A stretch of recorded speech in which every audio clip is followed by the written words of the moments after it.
અરવલ્લી બાયડના બોરોલ ખાતે આશ્રમના મહારાજ પર હુમલો કરવામાં આવ્યો। અંબાજી આશ્રમના મહારાજ પર હુમલો થયો છે। મોડી રાત્રે ગામના કેટલાક અસામાજિક તત્વોએ હુમલો કર્યો। ચોરી કરવાના ઈરાદે હુમલો કર્યાનો પણ આક્ષેપ છે। હુમલો થતાં આશ્રમના મહારાજને ગંભીર ઇજાઓ પહોંચી હતી। મહારાજને તાત્કાલિક સારવાર અર્થે ખસેડવામાં આવ્યા છે।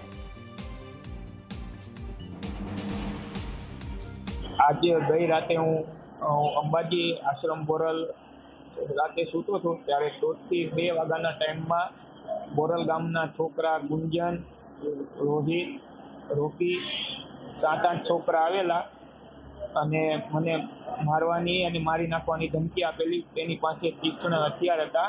ચોરી કરવા માટે અને 25,000 થી 30,000 રૂપિયા રોકડ લઈ ગયેલા અને મારીને ભાગી ગયેલા છે।